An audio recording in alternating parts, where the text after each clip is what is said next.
Bom dia, Jairo, bom dia. Thanks God every day. Obrigada a Deus todos os dias, obrigada hoje. Essa quinta-feira já chegando próximo do final de semana de novo, né? Que doideira, né? Tá passando muito rápido, né? Mas é porque Deus tem pressa também de nos curar. Bom dia, Su, seja bem-vinda. Essa semana falando especialmente de detox emocional, né? Bom dia, Carol, seja bem-vinda. E qual a importância que tem isso, né? Aí algumas pessoas podem dizer, já vivi até agora sem mexer com isso, vou mexer com isso pra quê, né? Na verdade, nós somos um ser triuno, mas integrado, né? Bom dia. Tudo está integrado. Na verdade, quando eu não cuido do meu emocional, eu posso pagar com o meu corpo físico. Isso acontece com muita frequência, né? Ou então, quando eu não cuido do meu corpo emocional, eu posso atrapalhar o meu espiritual. Mas como, Andréia, que eu posso? Por exemplo, não discernindo a voz de Deus. Deus fala com todos nós, mas quando o meu emocional não está tratado, quando o meu emocional não está saudável, eu posso confundir a voz de Deus, eu posso não ouvir a voz de Deus, né? Bom dia, Nancy, seja bem-vinda. No primeiro dia eu falei, fiz aquela metáfora, né? De que o nosso coração é o walk-talk de Deus. Então, quando nós estamos com o walk-talk com defeito, é quando a Bíblia chama o coração de enganoso, né? Na verdade, o coração é a ligação nossa com Deus, mas quando ele está com defeito, ele se torna então um coração enganoso. E aí nós ouvimos, às vezes, a voz da nossa própria carne, nós ouvimos a voz dos nossos próprios bloqueios e nós achamos que essa voz é de Deus. Então, o nosso emocional não trabalhado, ele pode atrapalhar o espiritual e ele pode atrapalhar o físico, nos trazendo doenças, cansaços, dores e outras questões, outras resistências. O nosso corpo resiste, mas também o espiritual e fica muito afetado. Então, quando eu vejo algumas pessoas que são muito espirituais e desprezam o lado emocional, de longe eu vejo o erro, né? Por isso, porque senão eu posso confundir tudo e até para tomar uma decisão, eu posso tomar uma decisão baseada nos meus bloqueios, nas minhas dores não curadas e não tratadas. Então vamos aprender um pouquinho mais aqui com a história de Naamã, que tem muito para nos ensinar essa semana, né? Então, 2 de Reis 5 conta que Naamã era um homem de sucesso, ele já tinha muitas coisas na vida, era bem sucedido, era um capitão reconhecido, só que ele tinha um pequeno problema, ele tinha lepra, né? Um pequeno, grande problema. E aí ele procura então o homem de Deus, né? O homem de Deus que é Eliseu, para ser curado, né? Bom dia, Neuza, seja bem-vinda. E aí ele vai até Eliseu. E Eliseu, é tão interessante o Eliseu, que ao invés dele sair, o Eliseu ir lá, o homem era muito importante, imagina, o profeta, né, o Eliseu, recebe um homem muito importante na porta da sua casa, e Eliseu não vai lá, só manda um recado, o processo é tal, faz o processo. E aí ele conta aí no versículo 10, né, que Eliseu enviou um mensageiro a ele dizendo, vai e te lava no Jordão 7 vezes. Ou seja, pega o processo é esse, e a tua carne virá novamente a ti e tu serás limpo. Porém Naamã ficou irado e foi-se embora dizendo, eis que pensei, ele certamente sairá até mim. Ele estava na porta do cara, era um cara importante na porta de outro cara. E se porá de pé e clamará o nome do Senhor seu Deus e baterá com sua mão sobre o local e recuperará a lepra. Ele ficou muito chateado, muito decepcionado e falou, vim à toa, estou voltando para trás e eu vou embora. E aí no versículo 13, os seus servos aproximaram-se e falaram com ele, meu senhor, né, o Naamã, se o profeta tivesse te pedido para fazer uma coisa grande, não terias feito tu? Quanto mais agora que te disse, lava-te e ficas limpo. Ou seja, é um processo. Mas tem que ser feito o processo. Então ele repensou, né? O Naamã repensa com o conselho ali de quem estava por perto, desceu e mergulhou-se 7 vezes no Jordão, segundo o dizer do homem de Deus. E sua carne retomou como a carne de uma pequena criança, e ele ficou limpo. O que aconteceu com Naamã? Ele aceitou o processo. Depois de rejeitar o processo, ele aceitou o processo e ele ficou curado, né? Isso tem acontecido muito com muitos de nós, né? Nós temos dores, angústias, nós temos problemas para serem resolvidos e muitas vezes nós fazemos igual Naamã. né? Nós criamos uma expectativa que lá do céu, só de eu olhar o problema, Deus vai mandar uma varinha de condão, assim, vai mandar só um raio lá de cima e os meus problemas, eles desaparecerão. E eu assim rejeito o processo. O processo, ele é a cura, é como Deus quer curar. Porque Deus pode curar instantaneamente? Claro que pode. Só que o processo te prepara, não é só para a cura, te prepara para o que Deus tem para você depois. Se você for só instantaneamente curado assim e tudo se resolve, você não vai amadurecer o suficiente para acessar o que vai vir depois. Porque todo o processo de cura é assim, quando eu estou doente, eu estou no Egito, eu estou como que escravo. Quando eu aceito a cura, o processo de cura, eu entro no deserto. Isso demora um tempo. O povo de Deus ficou 40 anos, né? E quando eu saí da cura, vem então o processo de vitória na minha vida. É quando eu acesso o melhor de Deus. Então, para acessar o melhor de Deus, eu tenho que ser preparada. Eu sou preparada onde? Durante o processo de cura, que é o processo do deserto. Então, quando nós rejeitamos isso, presta atenção, nós estamos resistindo a Deus. Desculpa. Nós estamos resistindo a Deus. Eu me empolgo de falar nesse assunto, gente, porque você sabe, eu tenho contado para vocês, eu vivi um processo muito forte de cura emocional, de cura da minha história de ressignificação. E hoje, quando eu vejo o tanto que tá leve a minha vida, o tanto que eu consigo ver as coisas com clareza, o tanto que eu vou diante de Deus e a informação cai, o tanto que a conexão tá boa, tá limpa, eu entendo o que me atrapalhava, na verdade, ter essa conexão tão limpa. Eram os bloqueios emocionais, eram as questões não resolvidas. Aí você pode falar assim, André, eu já orei, eu já fiz isso e tudo, então vou te dar um teste aqui. Eu não sei se eu tô curada, se eu não tô, eu acho que eu tô curada. Na verdade, o que acontece? A maioria das pessoas que eu tenho convivido faz assim, ó. Quando a gente fala sobre esse assunto, né, aí a pessoa logo procura identificar quais são a parte da história que tá machucada ainda, né, que não tá legal. Aí ela identifica, é aquela situação, só que ela não quer entrar no processo. Então ela ali faz uma oração rápida, ela faz uma conscientização superficial e já diz que está resolvido. E é nítido que não está resolvido. Se você convive com uma pessoa assim, não ela falar, não ela fazer as escolhas, é nítido que não está resolvido, mas para ela já está tudo resolvido, já estou em outro patamar. Deixa eu contar uma coisa para vocês que fez muito sentido para mim.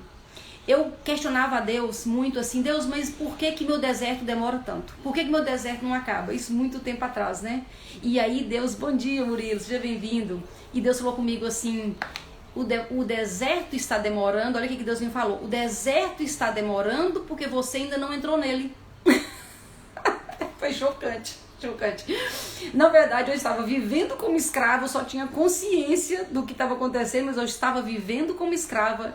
Eu não aceitei o processo, eu fiz de conta e falava, Deus, está demorando demais, está demorando demais, está demorando demais. E Deus falou, está demorando porque você não entrou no processo, você não entrou no deserto. Na hora que você entrar no deserto, aí sim, você começa a contar o tempo a partir daí. Então tem muitas pessoas que fazem isso, só porque teve consciência de alguma questão, já acha que entrou no deserto. Não, o deserto é se submeter, é parar de resistir e se submeter ao processo de cura que Deus faz conosco, né? Então eu vou dar entre hoje e amanhã algumas dicas bem práticas pra a gente ir fazendo, porque na verdade você que tem que fazer, né? É você com Deus. Deus, ele tá prontinho, a parte dele tá prontinha, mas se nós não colocarmos, não abrir a porta por dentro, né? Eis que estou à porta e bato, né? Deus não arromba, então esse processo você tem que abrir e aceitar o processo. E tem gente que vive a vida inteira e não entra no deserto, não entra no processo e morre sem acessar o melhor de Deus. Por quê? Porque Canaã, que é o melhor de Deus, vem depois do deserto, depois da cura, depois da ressignificação, né? Então eu quero dar para vocês algumas dicas práticas, porque a sua história, a minha história, tudo isso vai ser usado dentro de Canaã, vai ser usado para você testemunhar, para você trazer muita gente, para você alcançar muita gente. Mas uma dor não curada, ela não é usada, presta atenção. Então, se você teve muita dificuldade no casamento, ou muita dificuldade com obesidade, alguma dificuldade muito grave na sua vida, ela sim, ela vai ser usada. Tudo Deus usa depois dentro do seu propósito, mas presta atenção nisso. Ele não vai usar se não estiver curado. Por quê? Porque você não aceitou o processo, então você continua acessando os mesmos problemas e você vai continuar errando nas mesmas coisas, porque na verdade você não está curado. Você só teve uma pequena consciência, mas você não entrou no processo. Então vai ser usado depois do processo, depois da cura. Então nós precisamos acelerar isso. Depois que eu entendi isso, quando acontece alguma coisa, já aconteceu, né? Depois dessa clareza pra mim, acontece de alguma coisa ruim, alguma traição, ou algum comportamento que, assim como Naamã, me chateia, me deixa irada, né? Então rapidamente eu resolvo isso processando e ressignificando. Porque quando eu ressignifico, sai mais rápido. O tempo que deve ser para perguntar assim, Andréia, mas tá, o povo de Deus ficou 40 anos no deserto, eu vou ficar 40 anos no deserto? Depende muito. Depende muito. Depende de quê? Depende da sua disposição em deixar Deus trabalhar dentro de você, ou se você está resistindo. Porque como que a gente resiste a Deus? Dizendo a Deus como é que tem que ser feito. A gente faz o plano e pede Deus para abençoar. Então, ao invés de deixar o trabalhar de Deus, o agir de Deus, e soltar e confiar, nós ficamos dando direção para Deus do que é melhor para nós. Isso é resistir à ação de Deus. Então depende disso, de quanto resistência você tem. Depende também de quanto tempo e quais as raízes que cresceram a partir dessa dor que você tem, das coisas que não estão ressignificadas, né? Depende disso tudo. E depende de você ser como uma criança. Se você se soltou, rapidamente Deus organiza tudo isso. Mas se você não está como uma criança, acelera para estar. Porque essa é a melhor posição, é estar como uma criança. Porque aí Deus vai trabalhando realmente, né? Então, primeira coisa, sugestão de hoje até o final de semana. Pega um caderno, um papel, alguma coisa assim e vai anotando. Faça um inventário da sua história. André, tem que contar tudo. Eu fiz um inventário da minha história, foi muito interessante. Meu aniversário é 12 de maio, né? Então, 12 de maio de 2020, eu estava iniciando esse processo assim, de autoconhecimento. Eu fiz um inventário, eu contei a minha história, eu escrevi, eu tenho ela escrita, né? Eu contei a minha história todinha pra mim. Um inventário da minha história. André, o que é importante colocar? O que você lembra. Se você registrou, ele é importante para você, ficou registrado. Ou de dor ou de alegria, né? E como é que eu vou saber o que tá machucado ou não? Esse é o segundo passo. Mas primeiro, faça o inventário da sua vida de tudo o que você vai lembrando. Então, coisas de infância que vier, você anota. Na adolescência, uma vergonha que você passou, uma humilhação, ou uma situação de desconforto. Tudo vai fazer um inventário das coisas boas e coisas ruins. Aquela alegria, a chegada às vezes de um irmão, que pode ser uma dor, mas pode ser uma alegria. Não sei, cada um interpreta de uma forma. E vai fazendo, vai listando. E esse material é o material que você vai trabalhar junto com Deus.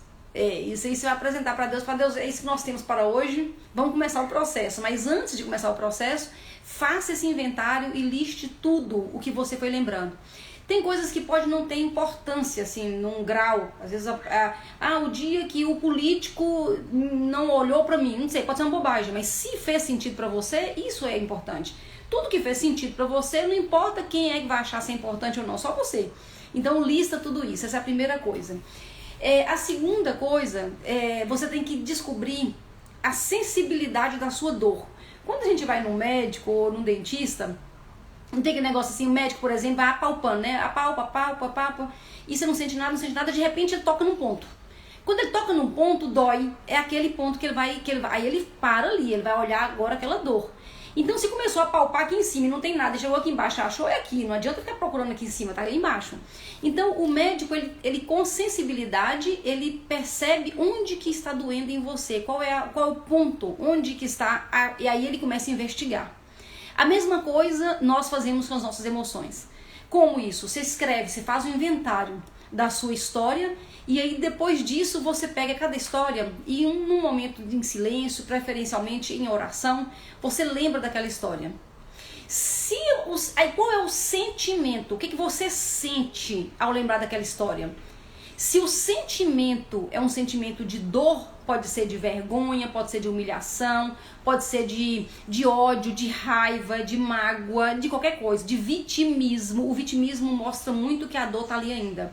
Então penso, por exemplo, há 20 anos atrás, aquela pessoa que eu dediquei minha vida, ela me traiu há 20 anos atrás. Não, mas tá tudo resolvido. Aí eu tenho uns discursos, né? Que esse que é o problema nosso. Nós temos uns discursos, né? E quem tem o discurso do evangeliquez fica mais ainda. Deus sabe todas as coisas, porque eu confio em Deus, não sei o que, tá resolvido, Deus que sabe. Aí pronto, quanto mais discurso pronto a gente tiver, menos você acessa a sua verdade. E aí você lembra daquela história que aconteceu. Então, naquele momento, 20 anos atrás, que aquela pessoa que era tão importante pra mim, que eu ia casar, ou que eu casei, ou qualquer coisa assim, enfim, ele lembra da sua história e fala aquele momento que ele me traiu, que eu fiquei sabendo de fulana, de tal, e vai lembrando da história. E fulana, que eu fui na casa dela e que eu vi, que não sei o que eu peguei uma mensagem, aí vai lembrando, vai mexendo. E qual é o sentimento que vem depois que termina tudo isso? Eu passei essa situação muito tempo atrás, muito tempo atrás. E aí, muito tempo mesmo, assim, tipo, mais de 20 anos. Eu sou capaz de contar pra vocês aqui e não sentir absolutamente nada. Quando eu não sinto nada, eu só sei da história como se fosse uma história de uma outra pessoa. Eu sei o que aconteceu, mas eu não sinto nada. E aí, quando eu sinto alguma coisa, por exemplo, hoje essa pessoa tá casada e ela tem o mesmo padrão de comportamento. Eu sinto compaixão. Porque ele já teve, esse homem já teve outras oportunidades, mulheres bacanas também, assim como eu. Mas até hoje ele tem o mesmo padrão de comportamento. Aí eu olho, eu sinto compaixão por ele. É só isso que eu sinto hoje. Mas sou capaz de contar o detalhe do detalhe do detalhe. E eu não fico com dozinha de mim. Aí se eu pensei, eu falo, puxa vida, que horror, eu era tão dedicada, nossa, eu não merecia. Isso é dozinha, e vitimismo. Se tá sentindo isso, a dor tá lá dentro. Ou então, mas que ódio de eu ter dedicado tanto tempo ou tanto dinheiro, mas que raiva que eu sinto.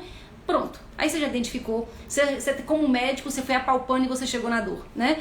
Então, você tem agora que, essa é uma tarefa poderosa mesmo, Nádia, tem que fazer. Gente, se não entrar no processo, já era, não vai acontecer nada diferente.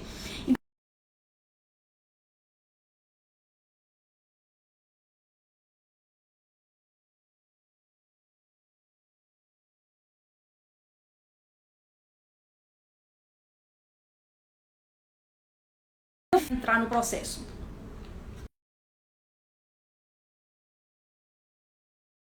Com Deus assim, eu quero ter uma coisa, ele tampava o olho e falava, Deus. Gente, ó, não tenta enganar a Deus não, que dá ruim, viu? Não tenta enganar a Deus não. Então pede a Deus para trazer essa verdade para dentro de você, para fora, né? Porque às vezes que a gente quer, que a gente quer se curar, que a gente quer avançar, que a gente quer ir para outro nível, para outra frequência, mas no coração a vontade é de não entrar no processo. Então não adianta querer enganar Deus, se dá ruim, não vai funcionar, e aí você pode ficar no deserto, aí são uns 40 anos de deserto, né? Então, primeira coisa, semana passada eu falando sobre detox espiritual, eu bati muito na tecla, Deus é bom, Deus é bom. Deus ama você e me ama de uma forma tão maravilhosa e perfeita. Ele quer trazer essas histórias, não é para te fazer sofrer de novo. Ele quer trazer essa história para parar de sofrer. Existe a dor crônica e a dor aguda. A dor aguda é aquela dor pontual, pum. Mas às vezes é necessário uma dor pontual, aguda, para curar uma dor crônica. Ou seja, às vezes nós temos 10 anos de sofrimento, 20 anos de sofrimento, 30 anos de sofrimento, e aquela dorzinha sempre presente, não dá para matar, mas também não impede de que você tenha a vida plena, né? Então é tempo de curar isso, é tempo de rever essas questões e diante de Deus buscar essa cura. Deus quer curar e tem pressa, mas se você resistir, Ele não vai fazer nada. Ele não é aquele médico bruto que te arranca, te joga numa maca, te amarra e faz o que tem que ser feito. Não, ele não vai fazer isso. Eis que estou à porta e bato. Ele é doce, né? Ele é amoroso. Ele quer a cura minha e sua, mas tem que ser com a sua permissão, com a minha permissão.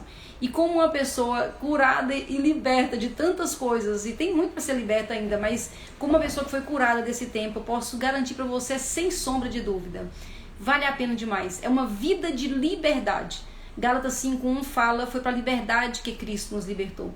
Então eu me sinto assim hoje, livre emocionalmente. Por quê? Porque eu me dispus a passar por o processo. Eu não achei que estava nem demorando, nem rápido, nem depois que eu entendi que eu estava entrando naquele tempo no deserto, no processo. Aceita o processo, para de resistir, faz essa tarefa e amanhã nós temos mais dicas práticas para fechar esse assunto e resolver de vez, né, essas questões emocionais. Lembrando, como eu falei no início da live, o emocional não resolvido atinge o espiritual e atinge o físico. Nós não queremos o nosso corpo triuno doente, nós queremos saúde. Deus abençoe sua vida e até amanhã fechando esse assunto no Thanks God Every Day.